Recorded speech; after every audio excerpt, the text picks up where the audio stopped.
Welcome to the Plastic Adventures Podcast. I'm Doug, joined by Steve, and we like to talk about toys. A lot.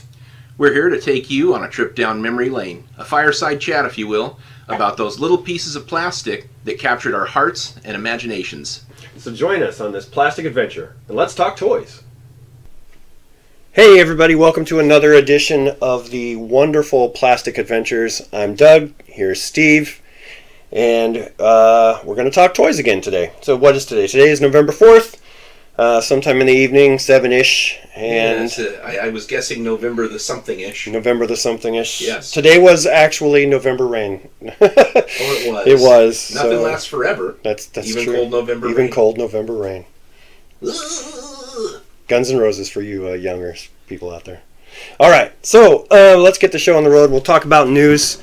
We got some few things that came out since our last podcast. We've already talked about Hasbro Pulse stuff, but there were a few reveals after that. So, Steve, you go ahead and take your news away, and then I'll go into mine. Well, there's nothing as earth-shattering as the return of the O-rings. I mean, that one still kind of got me thinking that it was just a fantastic reveal. But a few of the things I wanted to talk about were some flubs, shipping flubs. There were some things that, you're right, they were revealed post-HasCon. So we've all been kind of eagerly awaiting the Masters of the Universe Origins Palace Guard. And we kind of talked about it. You said, oh, those guys are showing up at Big Lots. Yep. That is a mistake. I believe that Mattel, somewhere in their distribution, sent multiple cases of that to Big Lots, and they're distributing them out because there's reports of them turning up in certain places, but local Big Lots here don't have squat. No, I went to our Big Lots the other day just to see, and there was nothing. Yeah, so everybody makes mistakes, especially pandemic time. The other thing that kind of surprised me, we're seeing the Alley Vipers and Bats go live from G.I. Joe Classified. Walmart had the stock, and I think that somebody got a little bit crossed up. There should have been some reveals at the premium Hasbro webcast that they did. So they had Pulse. Oh, and then they had 1027. They had one called 1027. That was for Hasbro Pulse premium members, which I am not. I don't buy enough from them to take advantage of the free shipping, but you do get some little special things. They got to justify the $60 a year, and usually when they're doing some kind of reveals, they save back a few things once or twice a year to give you something a little special. But we kind of knew that these toys were coming, but Walmart let the listings go live with their secret code words, so it was just like G.I. Joe Classified, no images, no nothing. One was like, Dung Beetle and Bull Weevil or something. Or something weird, yeah. Code names. So it was kind of interesting seeing those come out. Good news coming out of all of this is that they are mass releases for everybody who has struggled and suffered the scalpers to try and collect their G.I. Joe Classified figures. It really looks like they're paring down the store exclusives, so only Tiger Force is going to be a Target exclusive, and the rest of this we'll see retail release. They should be standard shelf releases. Yeah, I'm keeping my eyeballs peeled for Barbecue. Apparently he's showing up by the bazillions in some places.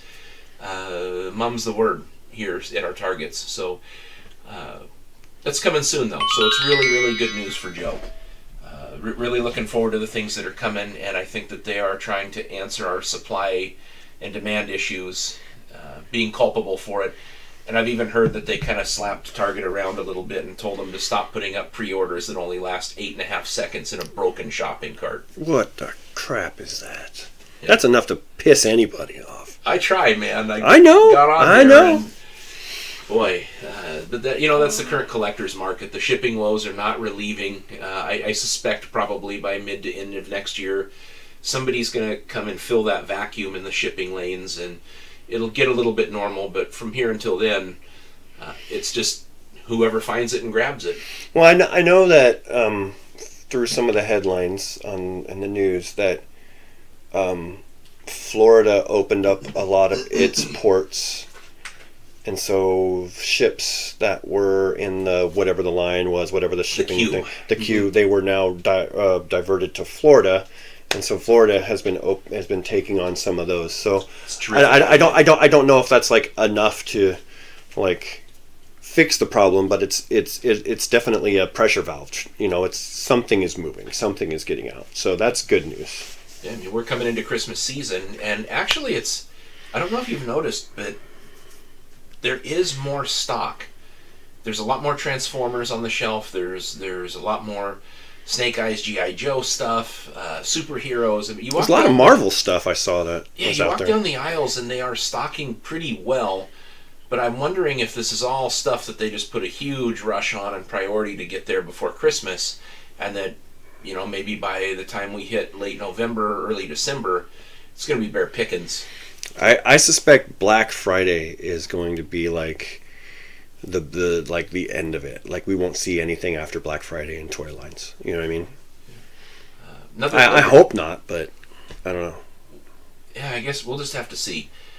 One thing worth checking out if you guys are Transformers people out there, which we are, the Dinobots got a little bit of love in Combiner Wars. You know, we got those deluxe-sized Dinobots and a Voyager-sized Grimlock.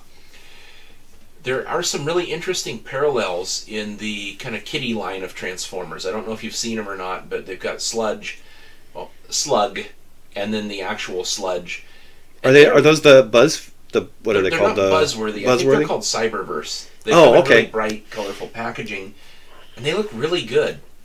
Really good. They seem like they would scale fairly well with the other deluxe size figures. You know, obviously I'm sticking with what I got. I bought knockoff, upsized Combiner Wars Dinobots, and they're rad. I mean, they're just about the size they need to be next to the other ones.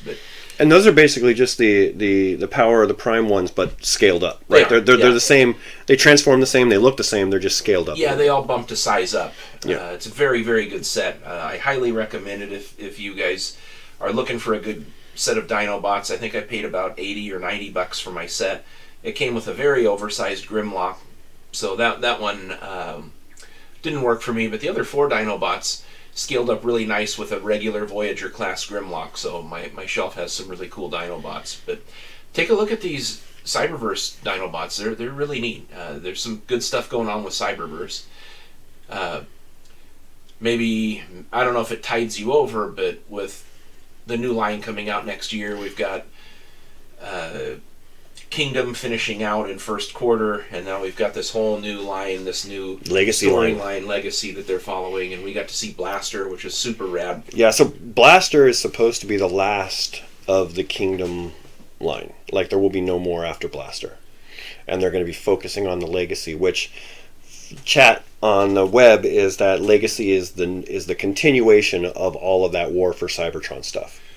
So there's the War for Cybertron trilogy, which was Siege, Earthrise, Kingdom, and now Legacy is going to be coming in and kind of wrapping that story up, because it did leave the story open.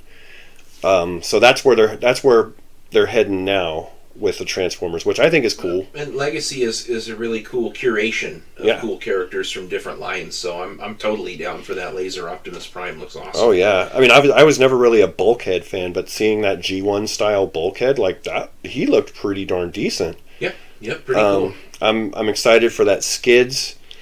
He looks really good. What was the other one that I wanted to see? The Menasor, the first of the Menasor. Yeah, new drag strip mechanism. Yeah. Yeah. So they're not going to be Power of the Primes compatible, but they really focused up on the aesthetics. So nobody's seen a picture of it, but it's been described as, you know, something that should knock your socks off. And I guess the last thing to pump in there at that 1027. I believe it was alluded to a Voyager class Soundwave being in scale with a new blaster coming. So cool. Oh, we had that discussion the other day. I always wanted Soundwave to be the same size as Blaster. So that'll be really cool to see, actually. Yeah, I'm a big Soundwave fan. I always love to see all the iterations of him. I think it would be awesome. I don't collect Decepticons, but I may make an exception for that if that were to come our way. That's really all I got. I mean, after PulseCon, most of the cat was let out of the bag, so we're just kind of waiting to see what comes around next. There's usually a toy fair in February. Oh, really? We'll see more reviews or more reveals, but you got some cool stuff to talk about. Yeah, I mean, besides all of the really cool stuff that have been coming out, I mean, the last couple of weeks have been really good for toy nerds. We've got a lot of good news. But the thing I saw today was a release for the Masterverse, which was Viking He-Man and Viking Skeletor. Or was it Barbarian Skeletor? Barbarian Skeletor, which figures I didn't know I needed, but now I want. Take my money. You look at that Viking He-Man, and he is stellar. He looks kind of, not exactly, but kind of like the concept art for him, He-Man, when he first came out. He had the helmet with the horns and all of that, so that's kind of a nice throwback to him. He looks kind of like He-Man, but he's got a little bit more armor on the shoulders. So I love the shoulder plates. They look awesome. Yeah, they look really cool. And Skeletor, I think, actually looks pretty decent too. Skeletor looks like he's got Roman armor, like he's got the Roman shoulder pauldrons, his Roman style helmet that is pretty darn cool. And he comes with like a what do they call those curved swords? Those Chris or something. Or something like I always thought they were called Saracen swords or whatever those called it. But it sort of looks like a scimitar. Yeah, a little bit. But which is an interesting kind of weapon that we haven't seen in Masters yet. I don't think we've seen a curved. No, it's a little Egyptian-ish. Yeah, maybe a little Middle Eastern. Shamshir is it's not as thin as a scimitar. Shamshir is long, almost like it's got an Arabian-style handle. It still has that curvature, but it's a little wider blade, like a 1.5-handed blade, like Snake Eyes version 2. Shamshir, yeah. There you go. That's the sword. Yeah. So, but all in all, these two figures for the Masterverse, I think they look really good. It's nice to know that Masters of the Universe has got 2 lines going on. Well, actually 3 lines going on right now. So they've got the Masters of the Universe Origins. They've got the He-Man CGI cartoon, which, depending on what side of the fence you're on, it's either really great or it's really dumb. I haven't seen it yet. I have no voice. It's good for everybody. If kids pick them up and parents are buying them, it's good for anybody. It's good for everybody. Masters of the Universe, yep. And then the Masterverse that's coming out, which is supposed to be kind of like this, all of these other kind of multiverse things that are going on right now with, like Marvel and with I don't know, Star Wars. I don't know if they're going to do the multiverse. I heard they were talking about it, but it's just really kind of a cool idea because there were a lot of other characters in a lot of the different iterations of Masters of the Universe throughout the years that would be really nice to see all done in this kind of style. I know that Masters of the Universe Classics was a good line, but it was also a very expensive line to get into. Yeah, that's the first thing that came to mind, because Classics really kind of, they got the core characters out and they kind of danced around and pulled in some other characters. So this Masterverse is a mass release, pulling characters from different versions of He-Man. I think it's a pretty rad line. I love it. Yeah, I mean, it's going to be cool if when they release a King Grayskull. I really thought his character looked really good in the Revelations cartoon, so it would be nice to see him. It'll be nice to see if they do a release of what's her name, the sorceress He-Man that would only I don't know what her name was, but she looked really cool too, actually, to tell you the truth. So. Say what you want about the storyline. The art was fantastic, and the figures are also very top-notch. They're very, very good. So that's good news for collectors like you and I, Steve. We get good toys. These 2 new releases come with kind of a classic-inspired head. They do. Yeah, they have an alternate head. Skeletor still comes with his Havoc staff. He-Man still comes with his power sword, but Power sword has like a cool wrap or something. It does look like it's got a more of like a leather wrap or something. A makeshift wrap instead of just looking all nice and pretty. But anyway, yeah. So that's some of the news that we've heard around the web and the different forums. So hopefully we'll have more next time. Well, there is maybe one more to talk about. Oh, something that really surprised me, and it wasn't what I thought it was. Lords of Power. Oh yes. Emiliano and all those guys who have gotten together. That's right. And these are like back to, it looks like leg band, lower articulation, He-Man style figures. And some of them are just like right out of the concept art. Or I shouldn't even say concept art. It was Roger Sweet's sculpt of the original He-Man that he did. They look so good. They have to. They look so good. And I hope this isn't going to be oh gosh, like for more of the UK and things like that. I hope this gets a US release, a wide release that we can get ordered over here, because those figures look really good. And if you're a Masters of the Universe collector, those are going to look beautiful side by side with those Masters of the Universe Yeah, figures. they fit the aesthetic perfectly. They don't have a bunch of extra articulation. I love the I love the bent knee, line, but those are just like you're just like buying new He-Man figures. They are super sweet. Is this a crowdfunding thing? I don't know if it is or not. I hope it's one of those where you pay and they make them to order, right? Like it's not just we've made 150 of them. Good luck getting them, right? I don't know. What yeah, that is, that's not good. No, that's not good, and it's the made to order. I think is the best way to do it. And I hope they don't just like kill the order. Like it's only going to be open from January 1st to January 30th. Get your orders in. Like I hope it's like, we order it from them and then they put in however many orders and they say, hey, 4 months from now or 5 months from now you'll get your figure. All right, that's cool, as long as I'm paying good price for it. Limited stock into the store, because there's a lot of people who do not get on board with pre-orders, and they super regret it, because you know what happens with these pre-orders. Now, I love the idea of pre-orders, so everybody gets one when they want it and they can buy it, and you don't got to worry about the scalpers. But if you miss that pre-order window, you missed it. Financial hardships, whatever reason that you can't make it, it's scalper town. And I mean, as soon as the pre-orders go up, people buy 20, 30 of these things, and then they're instantly on eBay selling their pre-orders there. So with any luck, maybe they are going to produce a quantity, an additional, 500, 1,000, 2,000 of these figures that they can keep in a warehouse and ship per order, because everybody's pre-ordered and wish they bought one more. Yep. You get the figures, oh man, I can customize that. That's going to look really sweet. Man, if I just had one more, $100. Never mind. It's pass. Anybody casting these things? Yeah, it's really hard to justify a customization project when your figure is $50, $60, $70. It's you just can't do it, right? It not only does it break your wallet, but it breaks your heart. So it's difficult. Such as the times that we live in, and we keep alluding to this, but in a future podcast that we're not ready to discuss yet, we will talk about things that really drive us up the wall in this hobby, and scalpers is number one. But we're not going to talk about that. We're going to talk about other stuff. So I think today, I was thinking it would be really fun if we kind of talked about what our favorites were in a lot of the lines. Like we can talk about some of the major lines that everybody knows: G.I. Joe, Masters of the Universe, Star Wars. But maybe there's some other lines that maybe we have a favorite of that maybe we can like to bring to light. So I'll go ahead and kick this one off. We'll start with Transformers. Okay.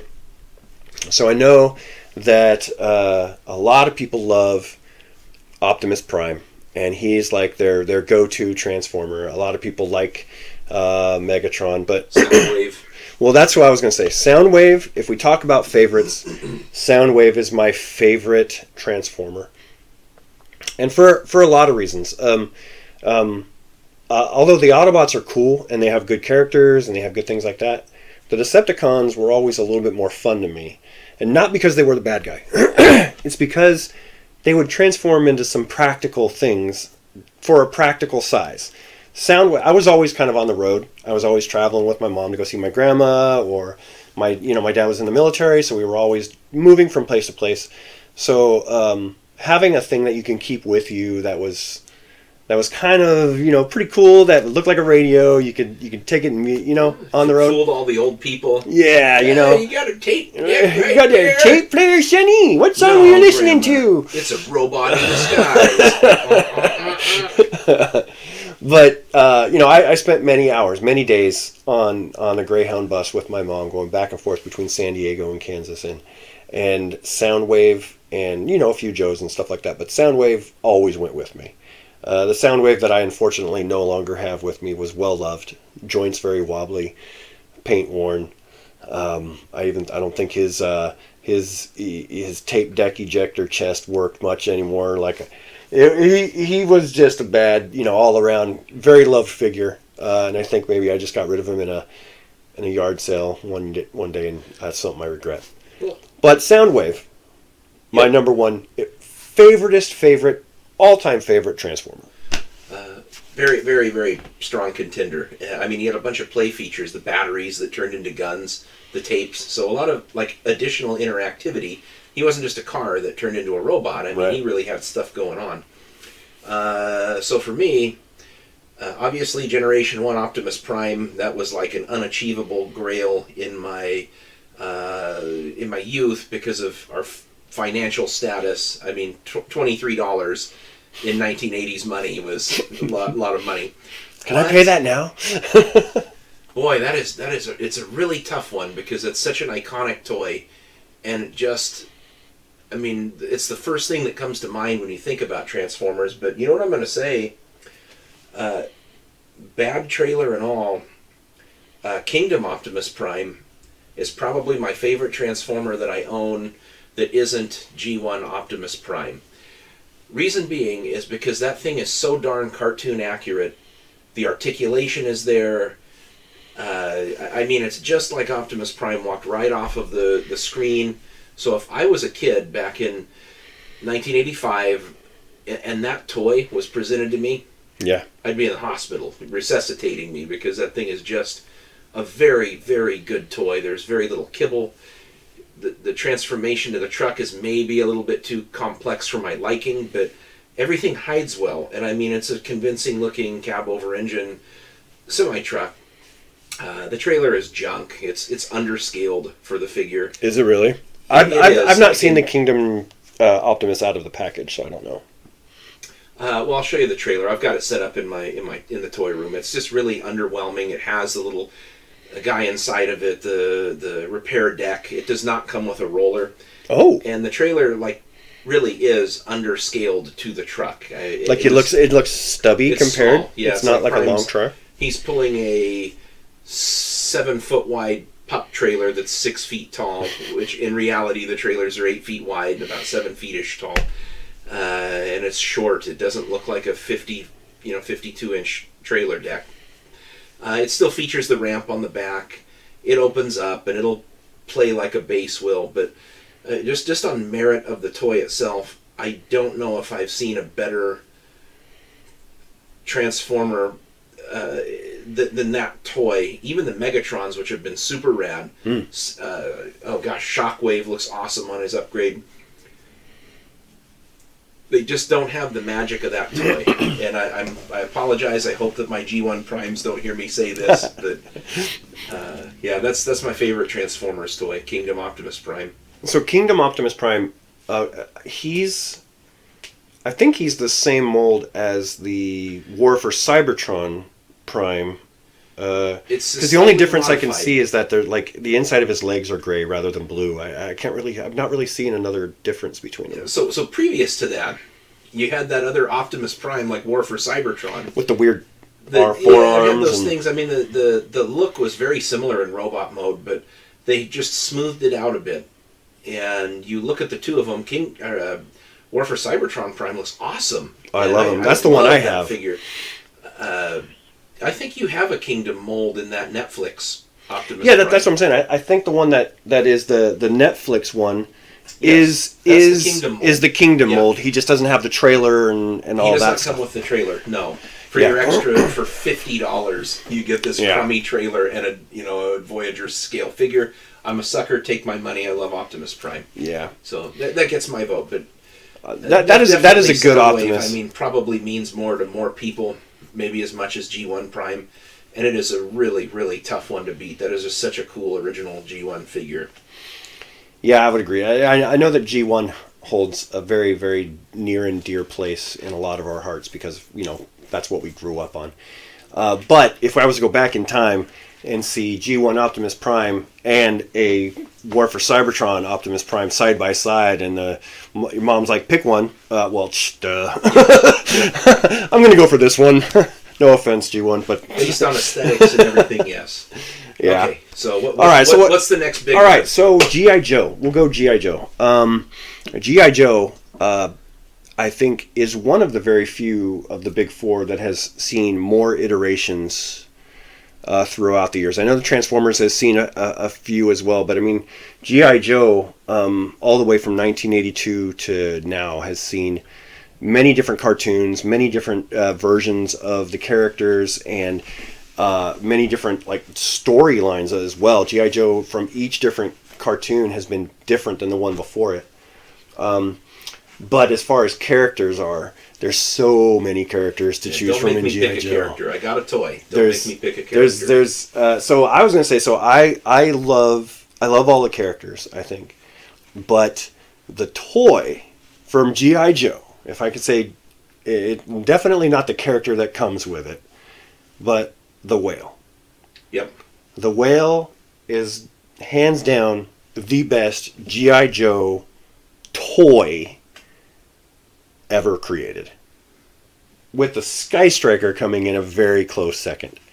But the whale, for everything that it has on it, the armament, the amount of detail, the amount of options, the number of Joes that it can carry, it has two separate Scout vehicles and a raft. And a raft. It's got depth charges. It's got an action fans in the back. This vehicle had it all. And yeah, you look at it now and you look at it cross-eyed, and some of the parts might break because the plastic is just so fragile on some of those. But man, for back in the day, that whale was if you had that, you were like the superhero of the neighborhood, right? All your G.I. Joe friends would come play. And it was not too big to haul around. No, it wasn't. I loved the whale. I still love the whale. It's still one of my centerpieces in my collection. I love it to death. And like I said, Skip A. Stone, aka Cutter, not the best action figure that comes with it. But if I had to pick an action figure, I don't think I could pick an action figure. Maybe Barbecue or I don't know, Wetsuit or one of those guys. The Army guys were always cool, but I always thought the support figures were way better. You know what I mean? The people who had an actual specialty that could, like, I'm a firefighter. Mainframe was awesome computer hacker guy. Yeah. Came with that keyboard terminal thing. Yeah, which, wow. A mobile computer, woo! Cutting edge. With floppy disk, you can see the floppy disk enters. But anyway, big ass backpack with a radar on it. That's like the battery that powers his computer for 18 minutes back then. Yeah, that was top notch, man. That was high tech. I loved it. I picked that character off the shelf amongst his peers to buy that when I was a kid. So my favorite G.I. Joe is not necessarily a figure. It's a vehicle in the G.I. Joe line. And out of all of the G.I. Joe lines, they've had the 50th, they've had Renegades, they've had Resolution, they've had, all of the different G.I. Joe versions before all that. And still, I think the Whale is one of the best toys to ever come out of the G.I. Joe line. Yes, Joe is just too hard. There are too many great designs. I was thinking about this the other day on a drive. You just can't pick a good, you cannot narrow it down.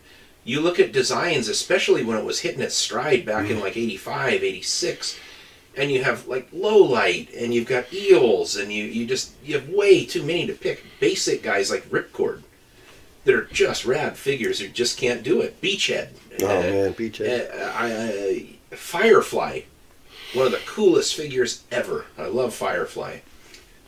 So it's just too difficult to pick a figure. But I do have a vehicle, and that's going to be Sergeant Slaughter's Warthog.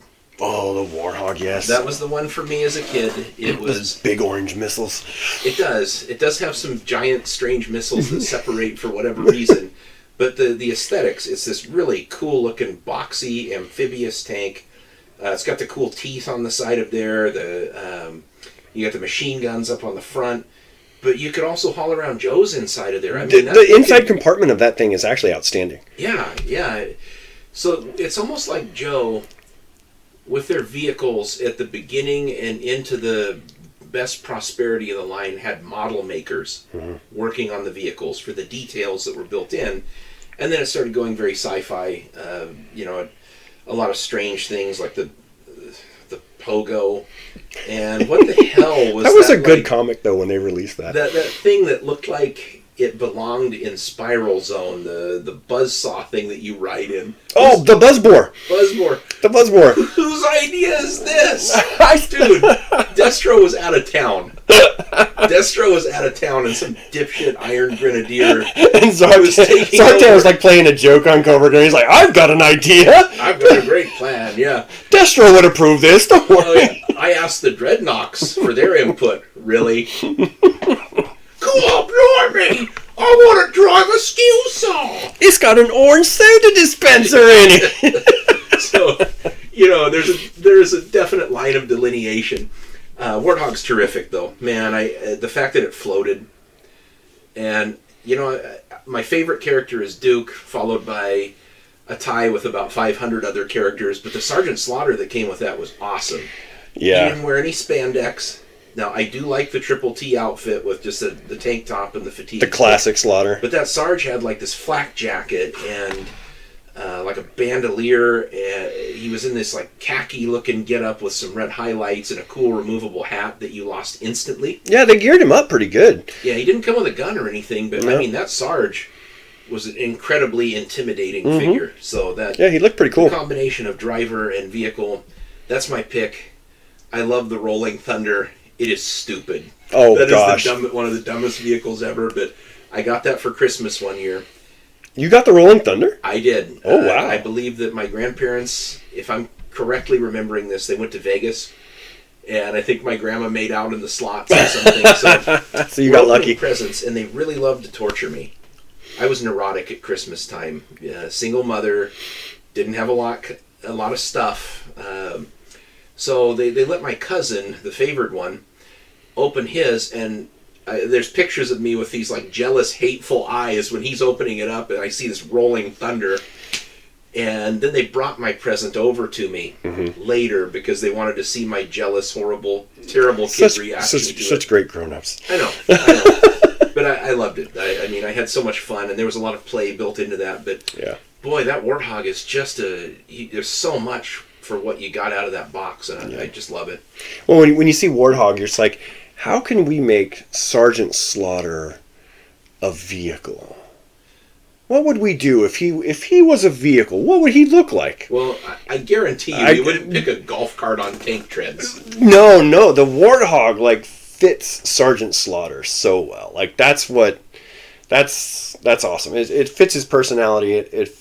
Well, the Joe Sergeant Slaughter. I mean, we could have a whole other debate about sympathizing with your actions yet. It's okay. Oh, but yeah, I agree. So for you and I, it looks like Joe were vehicles instead of actual characters. So. I can't pick a character. There's just so many great designs. I mean, like from '86 back, so many good designs. It's unpickable. For that. All right, let's move on to our another third one, Masters of the Universe. Okay, So Masters of the Universe is another one of those where each character is very cool, very different from each other, and they played on the gimmicks of those differences with each other very, very well. Even so much so that even in today's lines for Masters of the Universe, those characters they stick out very well. So for me. There's the obvious ones. Oh, gotta love He-Man, because He-Man had many different iterations. Skeletor is obviously very iconic. But if I'm going to go with like my favorite action figure from that line, it's got to be Trapjaw. Yep. Trapjaw. Hands down. Coolest figure that you can have, because, his mouth opened and closed. Very cool. He had a robot arm, and that robot arm had 3 different accessories. He could storm on the belt. And he could storm on that belt, which was awesome. So, I mean, for He-Man, for what it was not as articulated as G.I. Joe. Didn't need to be. Didn't have as many accessories as G.I. Joe did. You couldn't get as many of them in your bag as you could with Star Wars or G.I. Joe, and they didn't transform into anything. They were just big, beefy, muscly guys. Great design elements, though. Colors Oh, and yeah. design. Yep. Yeah, so to have Trapjaw come out and be like, oh, not only is he a big, beefy muscle guy, but he's got a robot arm, and he's got all these accessories that you can throw in there. And if we talk about the original release of Trapjaw, he came with the glow-in-the-dark Grayskull ring. Yeah, Warrior ring. Yep. Yeah, Cool looking ring. Which was, yeah, I mean, if you try to find one of those these days, the ring is worth more money than Trapjaw, apparently. But I think there's actually a re-release of the ring with Triclops. I think there is a ring with Triclops. I think they put it in with the Taste the Rainbow Triclops that they just did for Origins with the little Skittles glued down to his sash, and he's got oddball colors. The one from the comic, the weird comic. Yeah. But, yeah, so mine, I'd have to say, because of just, well, first, the colors on Trapjaw, very cool. His character, like, even though he's a bad guy, and they made him out to be like this buffoon on the cartoon, the comic did not paint him like that at all. He was like a interdimensional mercenary type guy that Skeletor pulled out of a completely different dimension, and he came in and he was almost a match for He-Man. So at the time when you're playing with this new character, and he's like, oh well, not only is he a match for He-Man, but he's got all these cool things going on. Yeah, Trapjaw felt like hands down the good one, the best that Masters of the Universe had to offer for character design and things like that. But there's other good ones. Faker was a really cool one. Scareglow was a really cool one. I don't know what was going on with Stinkor, but no vote for Ram Man. Or Ram Man, but I have to say, Trapjaw, he's my number one guy for Masters of the Universe. And we would be remiss if we didn't discuss his best action feature, the most practical. Well, we've got a carabiner on our hat, and that's how we're going to cruise into action. The O-ring on top of his helmet. And do you remember the commercial for him swinging into action? I did see that. Even when I was a kid, I'm like, doesn't that hurt his neck? His whole head is holding the whole weight of his body. How does his hat stay on? I think you might be right, though. I mean, the colors. You have that dark, like, blue-green, and the black, and then the neon green. Just such an awesome, colorful character. And that robotic jaw looked really cool. Yep. I mean, from like looking in at cool and unique figures, Scareglow is cool because of his glow-in-the-dark thing, and the one with the glowing halberd even cooler. Yeah. But mine is dialed way back on the plainness. My favorite. I love Zodak. That's my number 2 choice. For whatever reason, when I was a kid, I thought Zodak was those awesome. Colors popped on him for some reason. The white, the gray, and the red. But for love of the mystery, which has been solved, Savage He-Man, formerly known as Wonder Bread He-Man, my favorite. Plain. I mean, even when he's dressed up in the supposed accessories that he came with, the Zodak vest and the maroon weapons, not anything terribly awesome about the figure, but it was, I think, one of the last great mysteries, and there was so much speculation on where the figure came from and why, and I had a theory about it, and I still think part of my theory could be true, but I mean, we had this figure for 20 years, ever since the internet started becoming a thing in the 90s. Here's this Wonder Bread He-Man, and thought to be Wonder Bread, and you could get them relatively inexpensive back then, but nobody knew. Mm-hmm. And you'd have the Mandela effect. Oh, I saw that in the store. You didn't. You never did. I do distinctly remember a kid bringing it to school and laughing at him because his He-Man looked stupid. It didn't look like the real He-Man.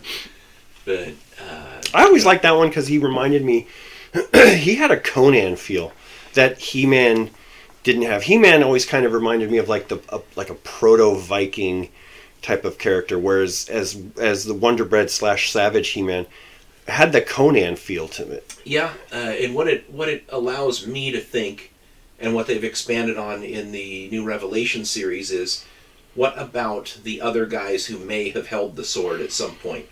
So that, I think that's really rad that you'd have this like kick-ass, not funny, not goofy He-Man. He's this barbaric He-Man. Maybe a little bit like in the mini comics, that took up the wandering tribe of barbarians. The wandering barbarian, yeah. So I love it for that, and nobody knew. And everybody had these wild theories about it. It was not Wonder Bread at all, because that was debunked, and that was cards that you could get from Wonder Bread. So as it turns out, this was a special edition, I say in quotations, where it was like you buy two and you mail in this ticket. You get a coupon, you mail it in with your proofs of purchase, and they send you a special edition figure. And Toy Guru, Scott Knightlick, he's over at Spectre Creative. Check his videos out. He is a super good dude. He ran the Masters of the Universe brand for Mattel while they were doing Classics, and he is like the reason that Classics happened. He's a passionate guy for it. Some people blame him for where the line went and some of the things they did, but everybody answers to somebody. It wasn't his fault. So Toy Guru, as it turned out, on his exit, he had some access to the Mattel archives and did come across a letter from an angry mother who was mad because her kids got a special edition He-Man that didn't look like He-Man and didn't come with anything. So it was somewhat described in this letter, and I mean, it just fits Wonder Bread to a T. Now, why special edition He-Man had a very simple color palette, two browns and a black, why is a mystery. I can't figure out a reason why a factory would do a run of He-Man figures that were decoed that way. It doesn't. And plus, when you look at the mold itself, super crisp details. I mean, it's all like that original. It's from that first mold of He-Man. My theory had always been that this figure was made for test markets. Like they had pumped some out before everything was finalized. They wanted to get it in kids' hands. So what do you do with 1,000 of them or 2,000 of them that you pressed out? Giveaways, yeah. You send them to stores, whatever. So my theory will always be a delightful theory, but it sounds like a good theory that fits the facts. Yeah, and Toy Guru said that it would not have been uncommon when they were getting these complaints about a stripped He-Man figure that they didn't grab the Manny weapons and start doing what they in the industry call a plus up. Where they add in accessories because they've cut the budget in one part of the line. So you get all these Manny weapons that they ran off as a promotion. It would make sense to just lump those take in. A couple of random ones, toss it in there, and ship it. So yeah. Wonder Bread, that's my pick. That's a great pick, actually. That's good. Super cool, though. I mean, hard to argue with that from a design point. Oh man, they're both just really beautiful, iconic figures. And when you look at bad guys from Masters of the Universe, I mean, they were all over the top, crazy, kooky bad guys, especially when they put them in the cartoons and stuff. Jitsu or Clawful. Come on. No, Jitsu. The colors, the accessory, everything about Well, so the Jitsu figure, the red and the gold were really cool looking.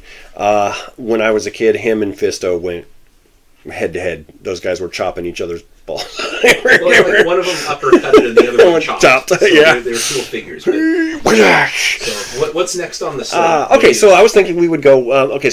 Star Wars is the last of the big four that I think we should cover, and then we'll probably go into some side ones. But specifically, once again, Star Wars is one of the long-lasting lines. It's had many iterations, many different versions of each figure's been released, many different lines. But I think we're going to focus on the first versions of Star Wars, the 77 to 83 run. Okay, sure. So for that one, this is one that I know you and I grew up with, played with the characters until they were floppy, loose guys. Oh yeah. Paint rubbed off, everything like that.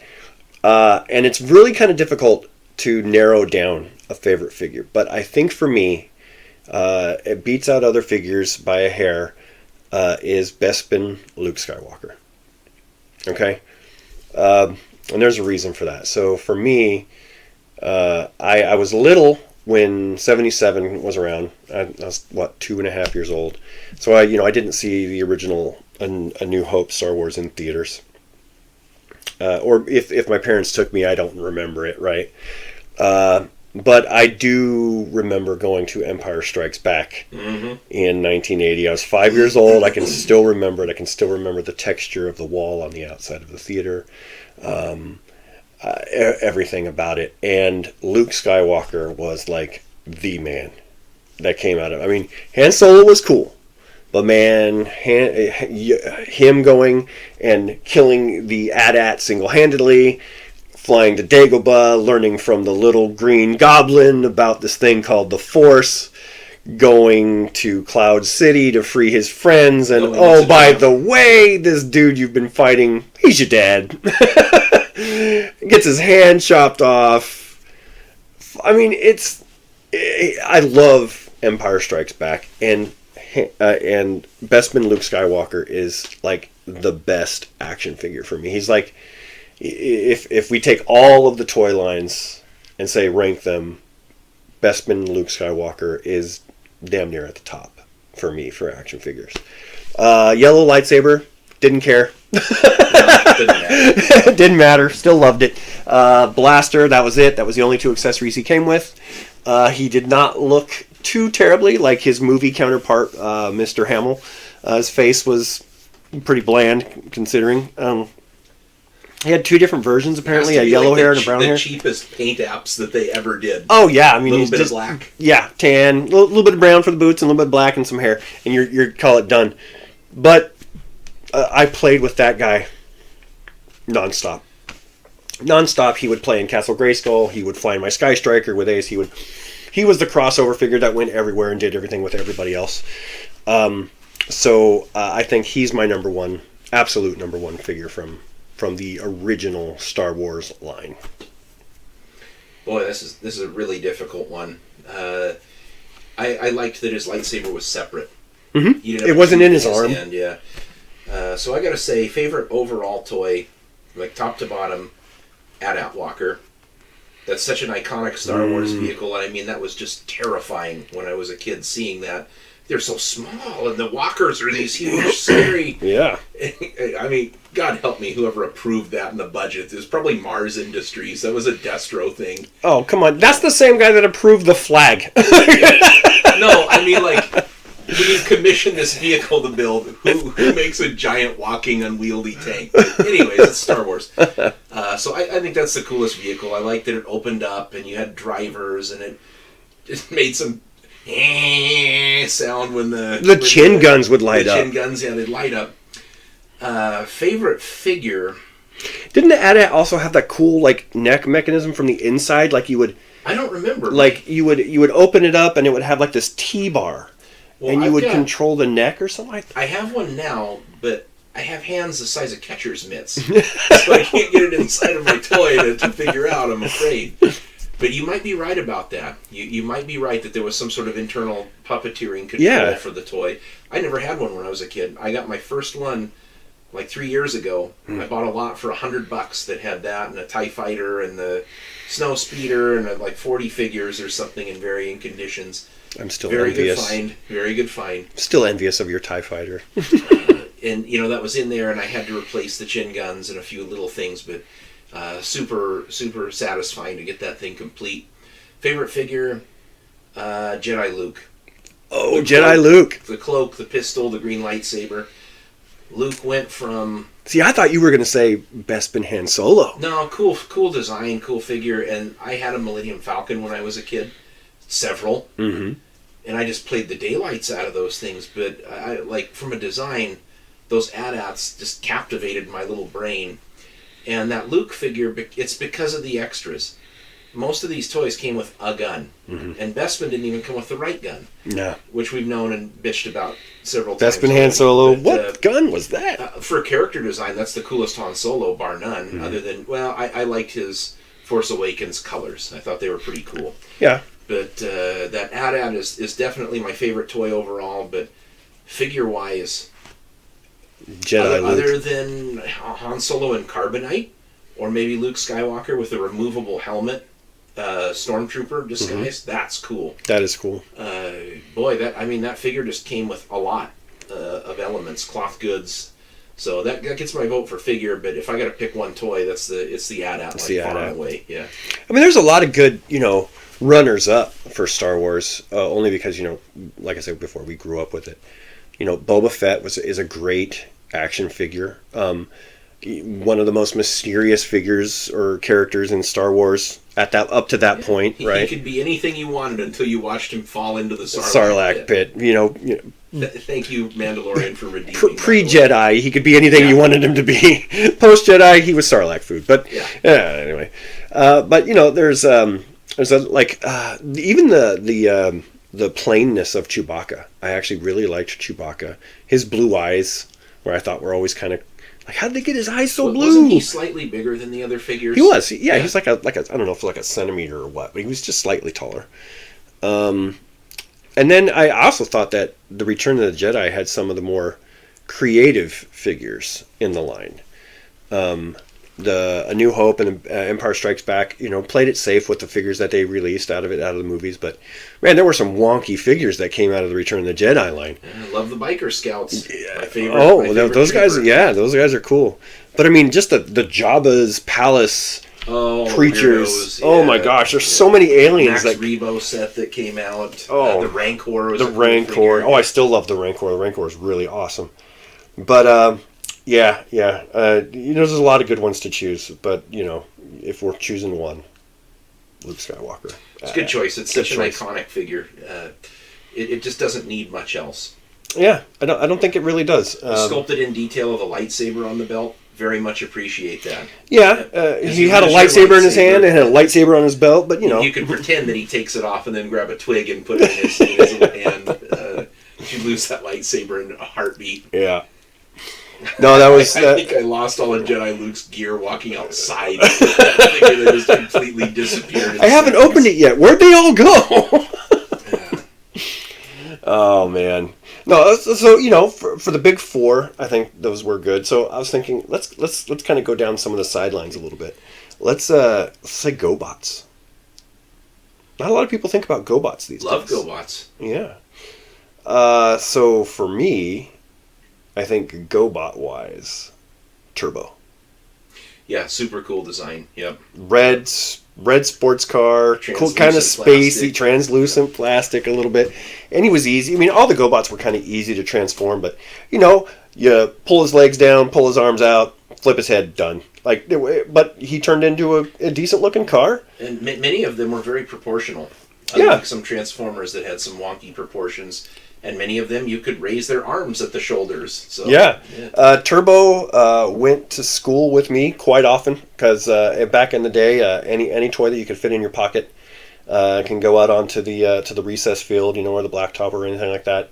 That was always good, right? So if it could fit in your pocket, that's a plus. Turbo fit right in my pocket, would go with me all the time.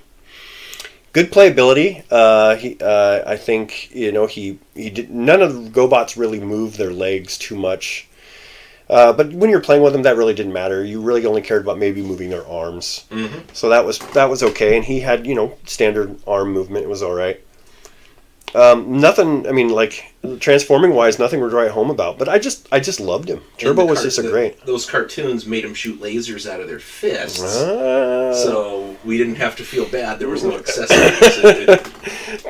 And then, oh my gosh, the voices on that GoBot cartoon. Oh, horrible. And the animation is garbage. It was. But I still remember the theme song, though. That stuck. Dun, dun, dun, dun, dun, dun. Go, Kmart. Yeah.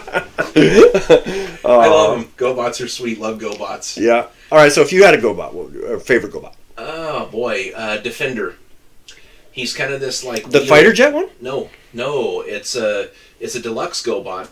Oh. And it's this camouflage tank thing that's like a six-wheeler. And he has a regular tank turret on top, and he has this really cool, big, like black-colored gun. And I'll show it to you when you come over next time. Okay. It's deluxe scale GoBot, but the colors are really awesome. He's a cool military vehicle. Proportions are very good. Secondary choices, loved Road Ranger. That was my Optimus Prime in my poor times. Yeah, he did look like a poor man's Optimus Prime. But dude, he turned into a truck and a trailer. A flatbed. Yeah. But I always had a special place in my heart for the black and red GoBots. Like Fightor. That was the one I was thinking about. Yeah. I don't know what his name is, Screw Up or whatever. There's a drill. Oh, yeah. Drill. I love that black and vacuumized silver metallic paint apps and the red Loco. I thought it was always kind of cool, but It's just a lame character. Oh man. Jeeper Creeper's another really cool one. Oh yeah, Jeeper Creeper. So like if I had to have secondary favorites, Dive. I think the sub. Oh, the submarine. The submarine. I don't know why. Maybe it's just because I was enamored by the Navy stuff, and so I was like, ooh, it's cool. But then the other one was Coptor, man. Yeah. And it really didn't have anything to do with the figure itself. It had everything to do with the guy's voice from the cartoon. Yeah. Like his voice, I can't recreate it, but it's like Soundwave's voice. They modulated it a little bit. Yeah, it was like Soundwave's voice. I think that was Frank Welker doing Coptor, if I remember right. Same voice actor for Soundwave. Really? Yeah. Well, maybe that can see why now I was down with it. Yes, thank you. You know, he had I remember hearing. Oh, geez. It was a couple of years ago. They were talking about how they did Soundwave's voice. And basically, they had him read the line like 3 or 4 times. And then they didn't just modulate it. They played them all together. And so he would have this reverb. Why can't they do that now? I don't know. But he had like it came up with this really cool reverb. Part of the mystique of the character was that cool sound voice.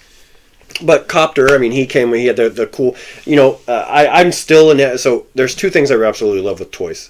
If it's translucent plastic or it's that vac metal. Like, if you had a toy that had both of those, I would be like, I mean, these are straight out of Japan. So, I mean, it's just something so radically different than what we were used to seeing on toy shelves. Yeah. Some of the built-in details are just really cool. Tank is a kind of a cool figure. I like the colors. Bad Boy is my very favorite jet ever, but he's a garbage robot. He's like the most horrible GoBot. Oh, and then there's, what was it, Crusher, the race car. Oh, her voice in the cartoon.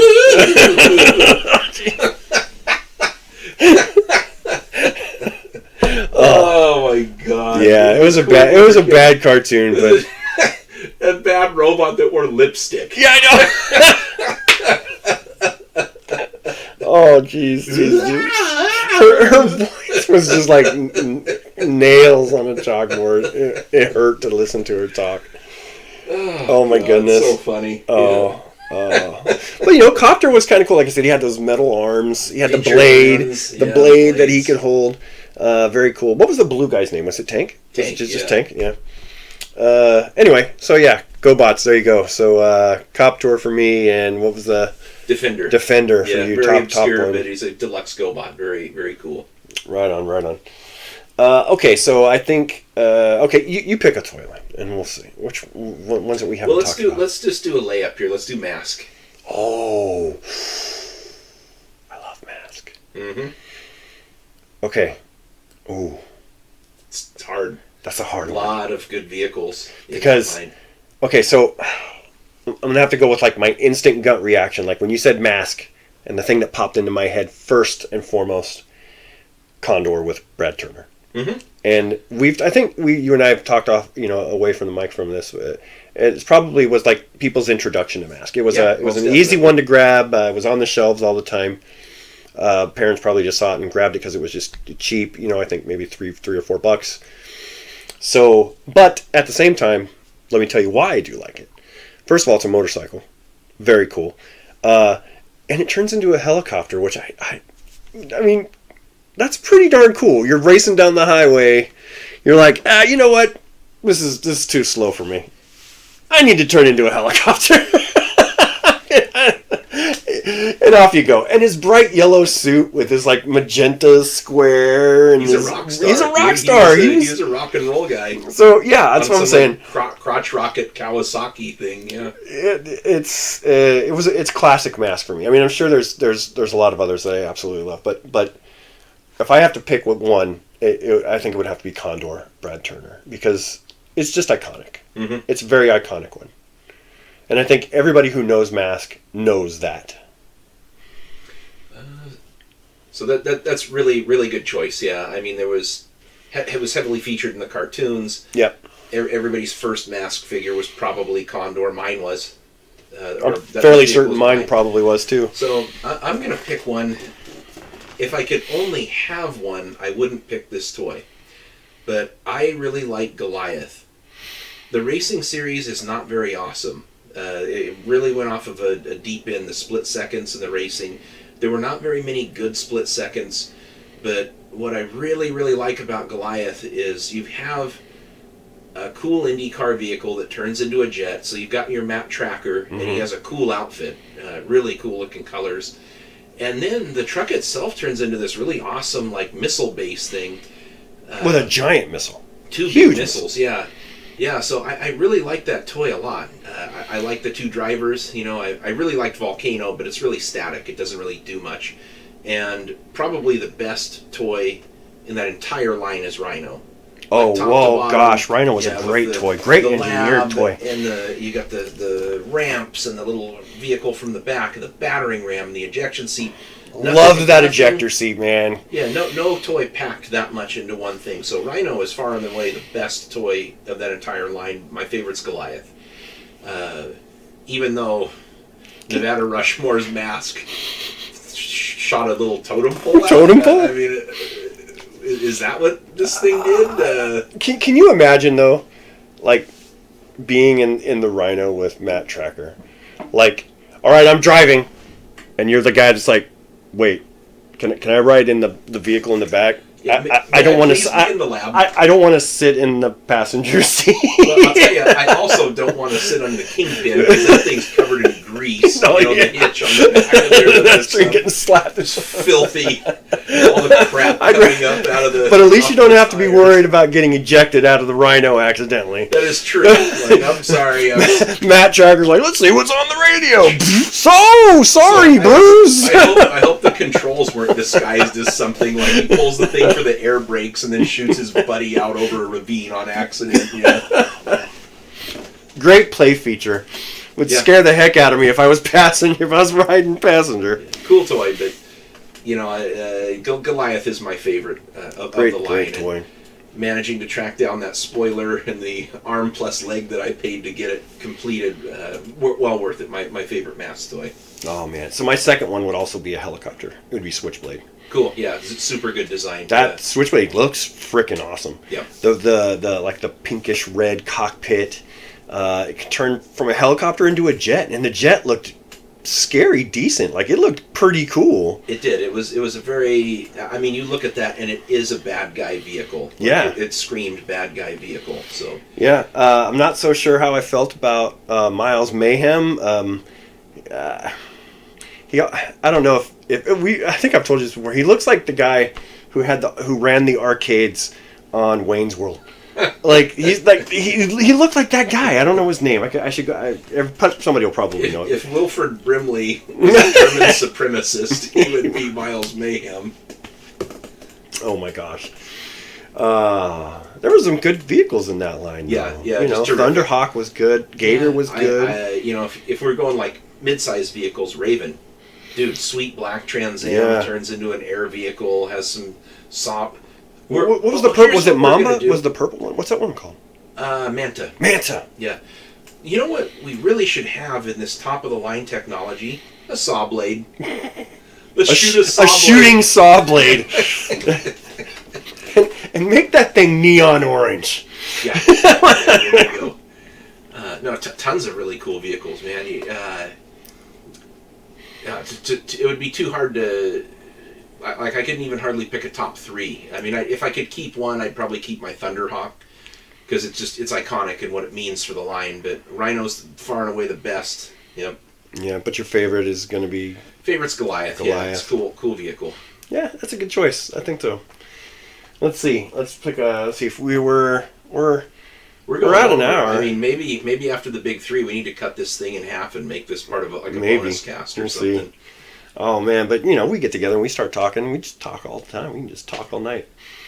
No, I think that was a good place to kind of end it on. Mask. We touched the big 4. We touched GoBots. We touched Mask. So yeah, very good stories. If there's anybody listening to us, if there's anybody following us, please leave a comment below. We'd like to see what your favorite toys were. If we named one of them, you agree with us. If we didn't, and you have your own, let us know what they are. Yeah, or tell us we're wrong, and I'll care enough to just go do something else. Yeah. But if you haven't already, please like and subscribe. We can use all the help we can get. It would be nice to see more than just Grandma watching my my podcast. And if you're local, reach out. Yeah, let us know where you're at. Yeah, well, It'd be kind of rad to have a guest on the podcast to get some local opinions from the guys around here. yeah, it'd be nice to reach out and see what you're doing, see what you collect, and always happy to grow the network of toy enthusiasts. Heck yeah. So. All right, well, that's it for today. Thanks, Steve, and we'll see you guys next time.